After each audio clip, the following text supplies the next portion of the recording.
great to see you. Many faces that I've known through the years, many new faces, so that's great. The idea today is to talk a little about the State of the Industry report. The State of the Industry for PMMI is kind of the roadmap of the industry, where we're going, what are the trends, maybe more importantly, what to expect. It's a tool that some of our members, or many of our members, actually use just kind of strategically to develop their own budgets and plans. I would want to start by making reference to where the industry is right now, where we're coming from. Of course, as you know, like 21, 22 were years of significant growth for our industry. Were double-digit growth years for us. Normally, when you have 2 years in a row of double-digit growth, the industry cannot keep that pace, right? And normally, what you see is a significant slowdown of the industry. Well, that didn't happen to us. We have seen that in the past. We saw that like in 2008, earlier in the 2000s, we saw the same thing. We were expecting the same thing this time. After 2 great years of growth, we were expecting a slowdown. Didn't happen. Actually, 2023 was a good year for us, a good year of growth for us. We thought, well, then it's going to be 24 that when we're going to be a significant slowdown. It was not. Actually, the State of the Industry is a report that looks back at what happened at 24 and projects what we're expecting to happen up to 2030. 2024, actually, I would want to say this year, the way I guess I would like to describe the industry is more as an industry that's very flexible, dynamic, and more than anything resilient. We've been able to go through all these years and keep the industry growing consistently. In 2024, the industry grew to 2.7% to $11.3 billion. That's shipments of packaging equipment in 2024. For the next year, looking at 2025, we're expecting, at least this year, talking about 2024 on the report, 2025 for this year, it's been a complicated year, as you know, with all the tariffs, the economy, whole situation. We were projecting a 2% growth earlier in the year. We released this report in, I guess, maybe June this year. So we had the opportunity to get several interviews and input from many of the manufacturers of equipment. We stand still for this projection of 2% growth. We were expecting, to some degree, some slowdown in the industry. And in order to compare or to measure this slowdown, PMMI runs another product that we call the house business. State of the Industry looks at what happened last year and the projections for coming years. The State of the Industry measures quarterly the business activity of the members. So the last measure that we have for the second quarter of 2025 basically tell us, number one, there's a significant activity in terms of proposals. The growth, in terms of proposals, it's really healthy, but there's a difference. There's a gap there between the proposals and the orders. Orders are still on the positive side, but they are being delayed in general. They are being pushed back mainly because of uncertainty. Many of the end users of packaging equipment, of the CPGs, are a little concerned about investing, sometimes without knowing exactly how much tariffs will be impacting their investments.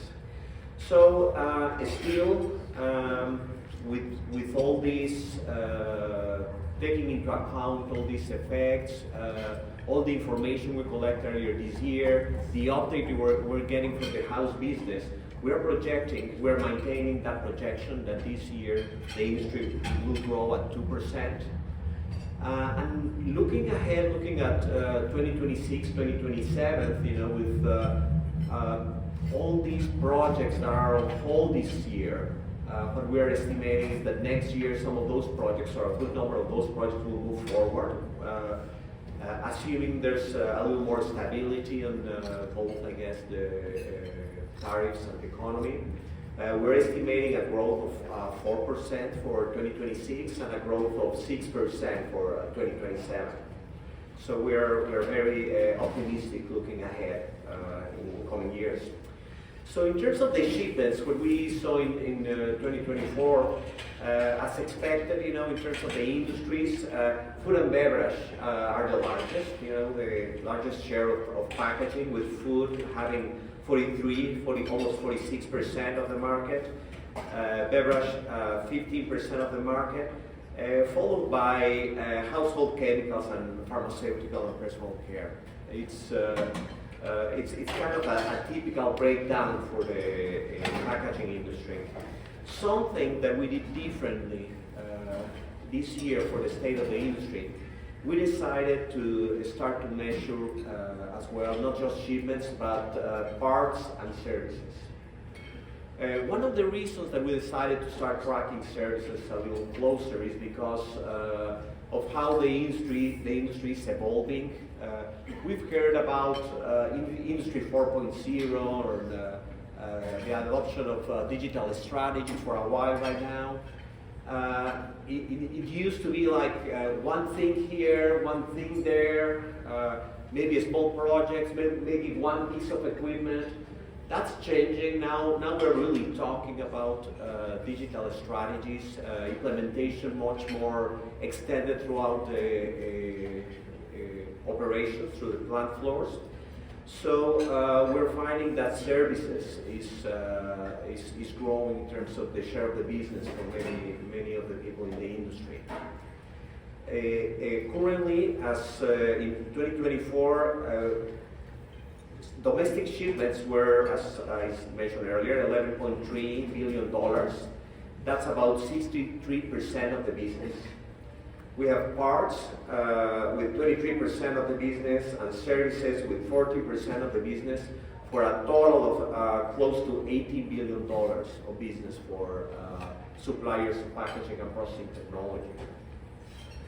The expectation with all these new digital technologies, with remote services, with predictive maintenance, with all digital twins, all these many things that they are not new anymore, that they are now part of operations, part of our industry. We're expecting that services will keep growing at a faster pace than shipments in the near future. In terms of the packaging equipment, where we saw the most growth in 2024, we have packaging handling equipment, product packaging and handling equipment. A lot of these it's been driven by the growth in warehousing automation. As you know, through the past years, with a lot of e-commerce and B2B initiatives, warehouses have been changing. You know, instead of being just big warehouses with just pallets, complete pallets inside, now what we're finding is they are becoming more fulfillment centers, right? In many cases, many companies do their own fulfillment. Some others, you know, rely on third parties, contract packagers to do fulfillment. But what's happening is there's most of the packaging used to be concentrated on the operations, on the manufacturing side, but now more and more is moving into warehousing and automation. That's one of the reasons. We're finding also significant growth on the side of palletizing and unitizing. Here, you know, one of the reasons is the workforce side. As you know, manufacturing, we are struggling to attract as much people as we would want to keep contributing to the industry, to the growth of the industry. And palletizing, the end of the line, mainly the end of the line activities, are opportunities, or that more than opportunities are areas where the need for automation has been felt the most with the lack of available labor.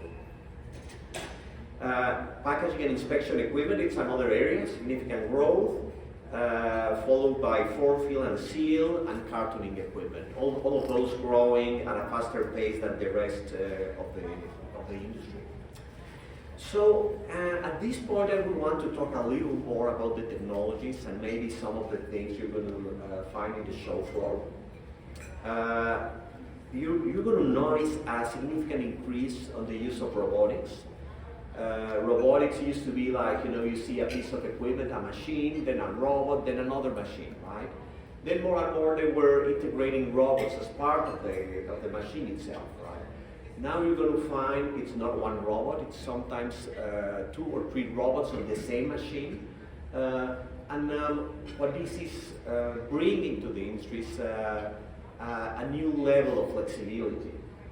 When you talk about packaging and you talk to a packaging designer, to talk to somebody in marketing, they always start talking about innovation, right? New formats, different shapes, right? And always when you talk about flexibility to somebody in operations, they say, oh no, not again. It's new formats, a new change. Finally, I have the line working perfectly well, and now they want a new format. Well, having all these robots now integrated in the equipment is offering a level of flexibility that we haven't seen before.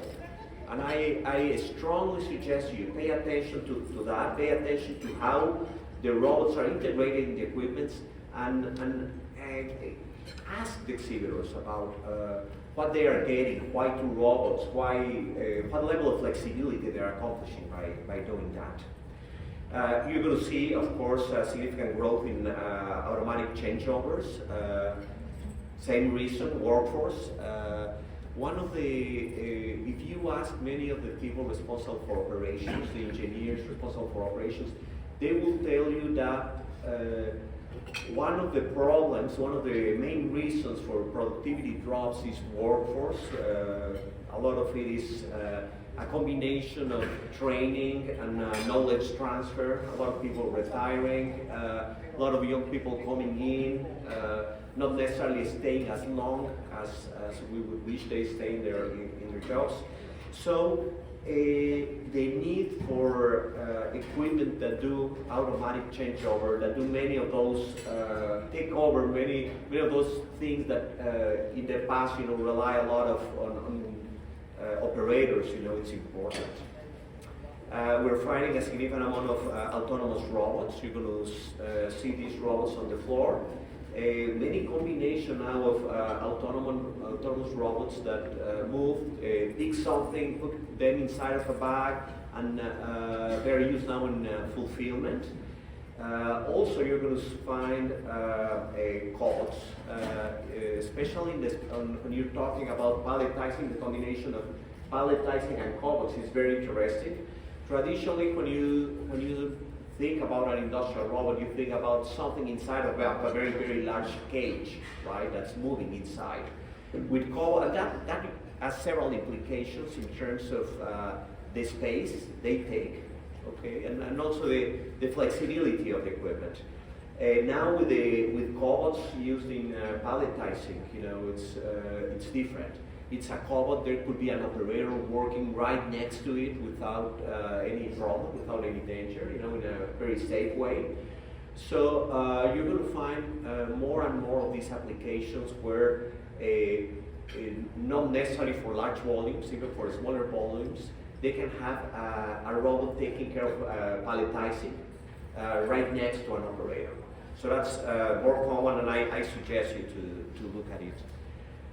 In terms of digital technologies, I was talking earlier, how this is not about one little thing here or there anymore. It's about digital strategies, embracing digital in all the operations.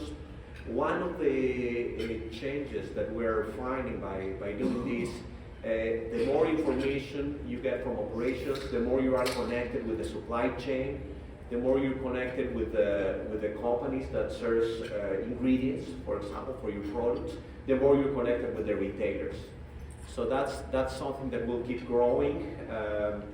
And as all these new digital technologies are embraced more widely and fully within packaging and processing operations, you're going to note a significant investment as well in terms of infrastructure. I'm talking communications, wireless networks within operations, and a lot of these driven by cybersecurity concerns, of course. And Jim was talking about the Sustainability Central a few minutes ago. He was talking about sustainable and making reference how sustainable it's always been important. It's for sure important in our industry. This year, we started last year with a test. This year, if you have not seen the PMMI PackExpo material transition dashboard, I strongly suggest to look at it. It's a tool that PMMI PackExpo is developing to provide an idea of direction to the industry, where the industry is going in terms of materials. So we've done in the past surveys asking CPGs, OEMs, where they are going with materials. This time we went way beyond that. In the registration form, all attendees are asked what are the top 3 materials they are using, and if they will be using the same materials in the next 3 to 5 years, and what they will be replacing them with. In the past 12 months, we have collected a total of 32,000 data points. So this is not a survey, believe me, this is a much more wider exercise. And most importantly, the idea is not for us to keep it like a secret, right? It's something that is available. It's available for you right now. If you Google PMMI dashboards, you can access the information directly. You can see what materials are being replaced the most, what materials are more likely to replace these materials. You can also see this dashboard, play with this dashboard at the Sustainability Central, of course. One of the reasons we decided to do this, we noticed that materials, the rate at which materials are transitioning the packaging industry have speed up significantly. And for sure, sustainability is one of the reasons, right? We have a multi-layer material. We decide to move from multi-layer maybe to a mono-layer material. Then we decide to move to a compostable. Then we decide to move to a recyclable or to a recycled material. So each time you switch a material, it has a significant implications for packaging and processing operations. And that's why we are developing this dashboard. So Jim also mentioned the Technology Excellence Awards. I strongly suggest you to look at those, at the awards. There are some things very, very interesting. In every area you can find something in processing, you can find robots, warehousing, really look at them, and well, also, we're waiting till tomorrow to see who are the winners. Thank you very much. Hope you enjoy the trade show. If you have any question, more than happy to.